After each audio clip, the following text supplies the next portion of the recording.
Bonjour à tous et bienvenue dans cet épisode très spécial de notre podcast Learn French. Aujourd'hui, nous allons apprendre le français avec l'une des plus belles richesses de la langue française, la poésie. Bonjour tout le monde.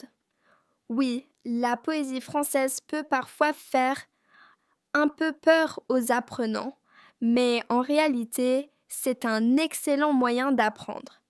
Les poèmes sont courts, très riches en vocabulaire et en émotions, et surtout, ils vous aident à ressentir la langue. Exactement. Aujourd'hui, nous allons découvrir ensemble 3 grands poèmes français. Je vais expliquer chaque poème pas à pas et Sophie va nous les lire à haute voix. Nous allons prendre le temps d'expliquer le vocabulaire, de voir les expressions importantes et de faire quelques répétitions ensemble. Et bien sûr, comme d'habitude, n'hésitez pas à liker cette vidéo, à vous abonner à la chaîne et à écrire en commentaire lequel de ces poèmes est votre préféré. Vous pouvez aussi nous dire depuis quel pays vous apprenez le français. Exactement. Et je vous conseille aussi de rester jusqu'à la fin, car nous ferons un petit récapitulatif des mots importants, ainsi qu'une répétition pour vous entraîner à la prononciation. Alors, installez-vous confortablement et laissez la beauté du français vous accompagner. Luc, on commence? On commence, et nous allons débuter avec un grand classique de la poésie française, Victor Hugo. Le premier poème s'intitule Demain dès l'aube. Victor Hugo a écrit ce poème après la mort tragique de sa fille Léopoldine, noyée à l'âge de 19 ans. C'est un poème court, simple dans ses mots, mais très profond dans ses émotions. Sophie va maintenant nous lire le poème dans son intégralité. Écoutez bien la musicalité, les sons, le rythme. Demain, dès l'aube, à l'heure où blanchit la campagne, je partirai. Vois-tu, je sais que tu m'attends. J'irai par la forêt, j'irai par la montagne. Je ne puis demeurer loin de toi plus longtemps. Je marcherai les yeux fixés sur mes pensées, sans rien voir au dehors, sans entendre aucun bruit. Seul, inconnu, le dos courbé, les mains croisées, triste, et le jour pour moi sera comme la nuit. Je ne regarderai ni l'or du soir qui tombe, ni les voiles au loin descendant vers Harfleur, et quand j'arriverai, je mettrai sur ta tombe un bouquet de houx verts et de bruyères en fleurs. Très bien. Maintenant, nous allons expliquer ensemble chaque partie de ce poème pour bien le comprendre. Dans la première strophe, Victor Hugo annonce son départ. Il partira tôt, dès l'aube, c'est-à-dire au lever du jour. Il dit « à l'heure où blanchit la campagne ». Cela signifie que la lumière du matin rend la campagne blanche, douce, lumineuse. Il s'adresse à sa fille en disant « Je sais que tu m'attends ».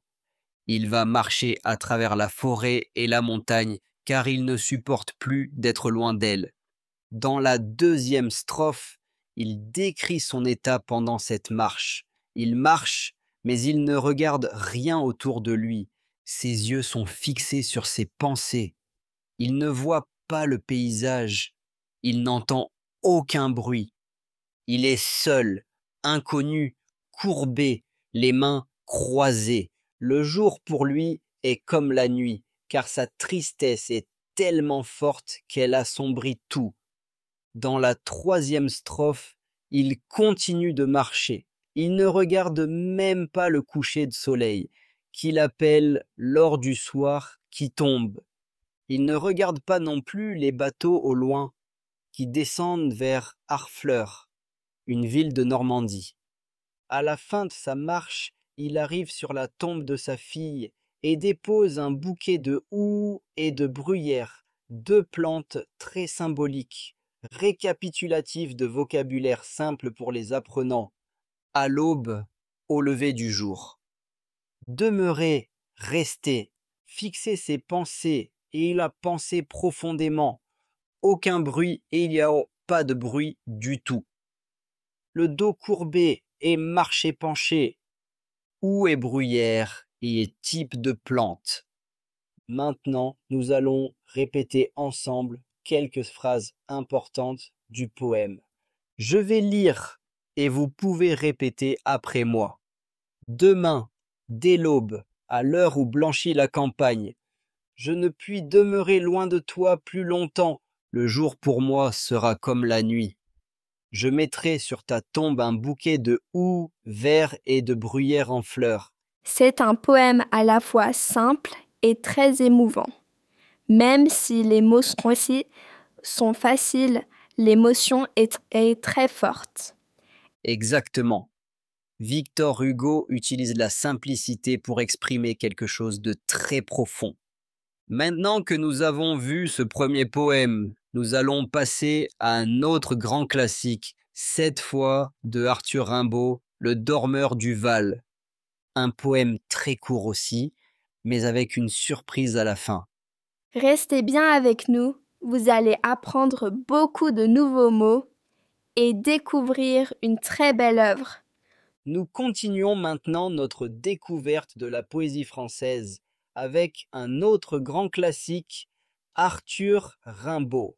Oui, et cette fois, nous allons lire son célèbre poème, Le Dormeur du Val. C'est un poème court, mais très puissant. Tout à fait. Ce poème mélange la beauté de la nature avec un message très fort lié à la guerre. Écoutez bien la lecture de Sophie. Ensuite, nous prendrons le temps de tout expliquer ensemble. C'est un trou de verdure où chante une rivière, accrochant follement aux herbes des haillons, d'argent, où le soleil de la montagne fière luite. C'est un petit val qui mousse de rayons. Un soldat jeune, bouche ouverte, tête nue, et la nuque baignant dans le frais cresson bleu. Dorte, il est étendu dans l'herbe, sous la nue, pâle dans son lit vert où la lumière pleut. Les pieds dans les glaïeuls, il dort, souriant comme sourirait un enfant malade.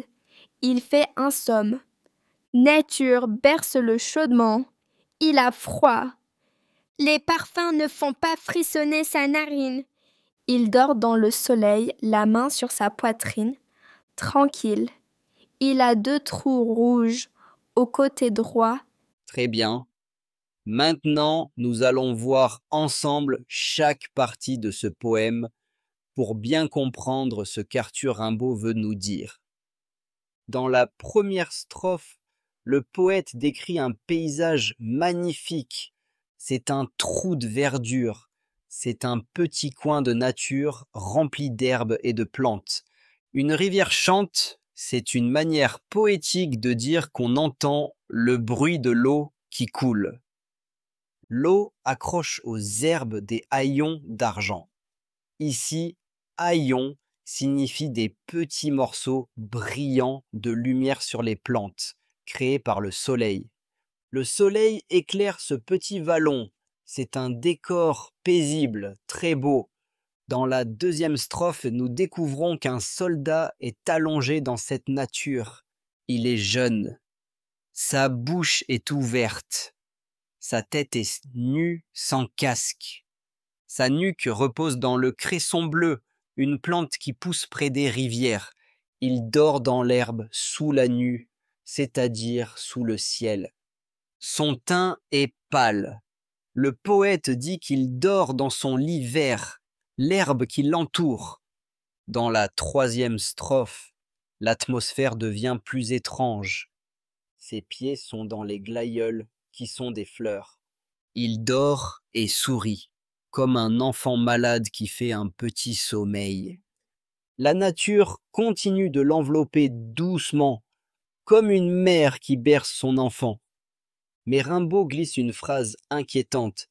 Il a froid. Dans la 4e strophe, tout devient clair. Ses narines ne bougent plus. Les parfums ne le réveillent pas.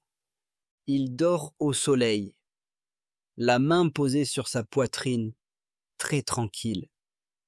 Mais à la dernière ligne, le poète nous donne l'image terrible. Il a 2 trous rouges au côté droit. Le lecteur comprend alors que ce soldat n'est pas endormi, mais mort. Il a été tué à la guerre. Trou de verdure. Un petit endroit plein de plantes et d'herbes. Haillons d'argent. Des reflets brillants sur l'eau et les plantes. Cresson. Une plante qui pousse dans l'eau. Nue. Le ciel. Glaïeul des fleurs. Somme. Un petit sommeil, une sieste. Bercer. Faire bouger doucement pour calmer. Frissonner. Trembler légèrement.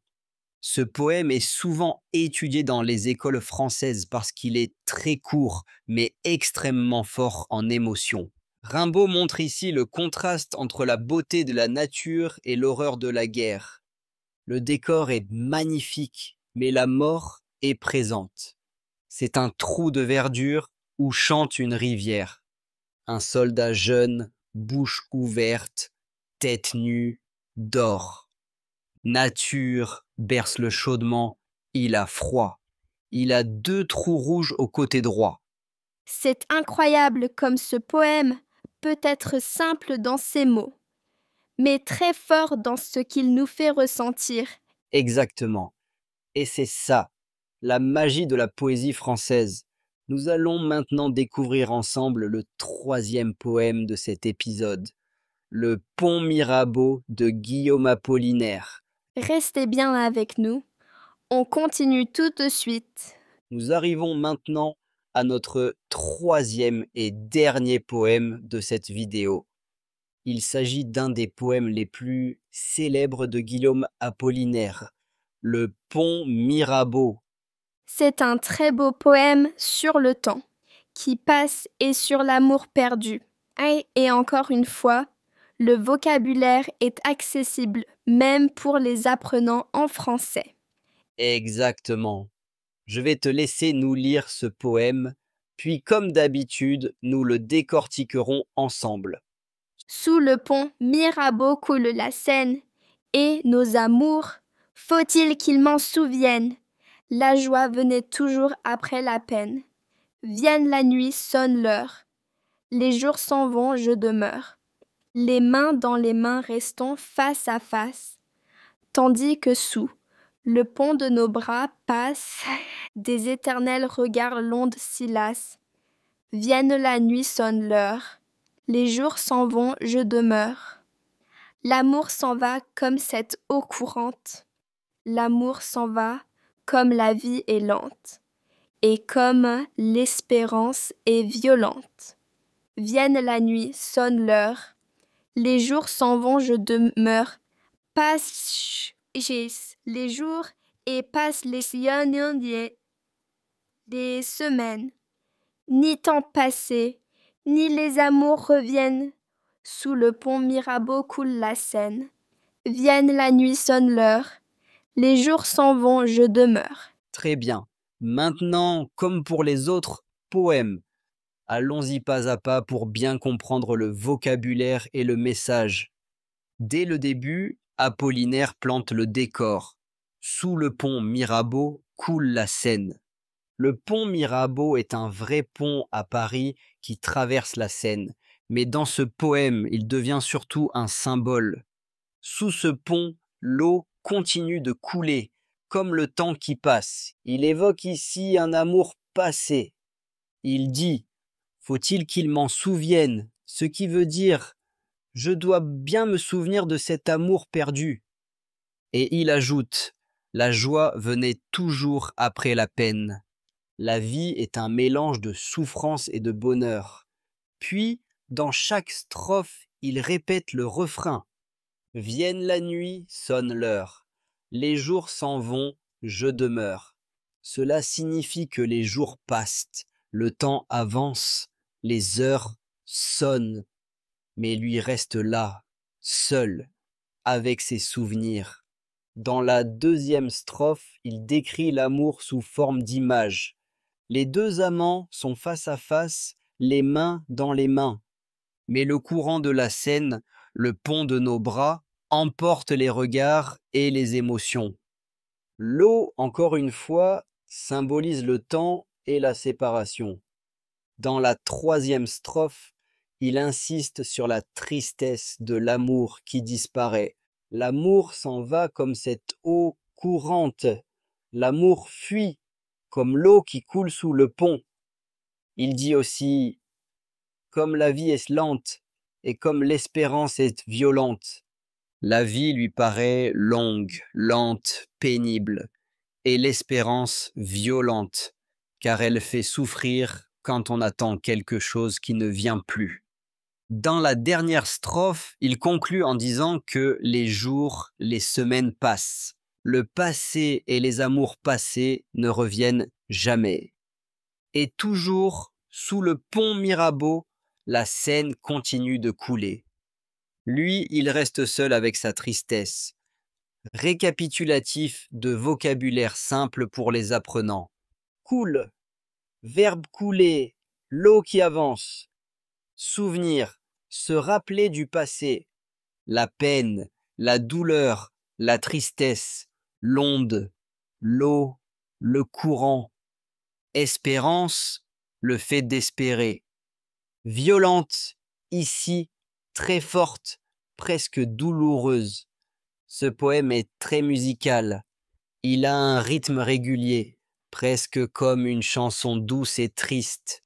Oui, et on ressent bien la nostalgie de l'auteur. On comprend facilement qu'il parle d'un amour perdu. Exactement.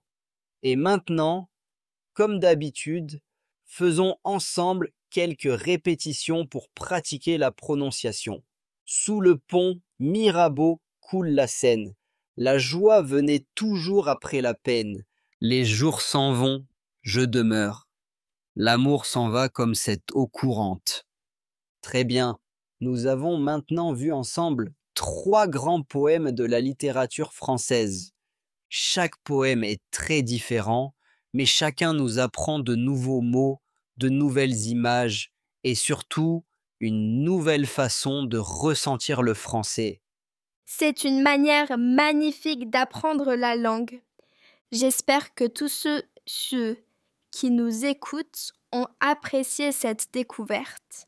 Et pour bien réviser tout ce que nous avons vu, nous allons faire un petit résumé dans un instant avec les mots et expressions clés de ces 3 poèmes. Alors, restez bien jusqu'au bout et profitez de cet exercice pour enrichir encore votre français. Bravo à tous d'être restés jusqu'ici. Avant de terminer cette vidéo, faisons un petit résumé de ce que nous avons appris aujourd'hui. Nous avons découvert 3 grands poèmes français. Demain, dès l'aube de Victor Hugo, Le dormeur du Val d'Arthur Rimbaud et Le pont Mirabeau de Guillaume Apollinaire. Et à chaque fois, nous avons vu du vocabulaire très utile et de belles images poétiques. Commençons avec quelques mots et expressions que vous pouvez maintenant bien connaître. À l'aube ou au lever du jour. Demeurer, rester. Le dos courbé et le dos penché. La tombe et le lieu où est enterrée une personne. Berce-le et calme-le doucement. Les glaïeuls des fleurs. Frissonner, trembler légèrement. L'onde, il y a l'eau, le courant. L'espérance, il y a le fait d'espérer quelque chose. La peine, il y a la douleur, la tristesse. L'amour s'en va et l'amour disparaît. Maintenant, faisons un petit exercice de répétition pour bien pratiquer la prononciation. Demain, dès l'aube, à l'heure où blanchit la campagne, il a 2 trous rouges au côté droit. Sous le pont Mirabeau coule la Seine. L'amour s'en va comme cette eau courante. Ces phrases sont magnifiques à écouter, mais aussi excellentes pour progresser en français. Exactement. Et pour vous qui nous écoutez, je vous encourage à réécouter cette vidéo plusieurs fois. Plus vous entendrez ces phrases, plus vous les retiendrez naturellement. La répétition est l'un des meilleurs outils pour apprendre une langue. N'hésitez pas à écrire en commentaire quel serait votre poème préféré parmi ces trois chefs-d'œuvre. Et dites-nous aussi depuis quel pays vous suivez cette vidéo. Et comme toujours, pensez à liker cette vidéo, à vous abonner à la chaîne et à activer la cloche pour ne pas manquer les prochains épisodes. Merci beaucoup d'avoir partagé ce beau moment de poésie et de français avec nous. La langue française est riche, profonde, et sa poésie en est l'un des plus beaux exemples. Continuez à écouter, à lire et à pratiquer. Petit à petit, votre français deviendra plus fluide et plus naturel. À très bientôt pour de nouveaux épisodes. Et surtout, continuez à apprendre le français avec plaisir.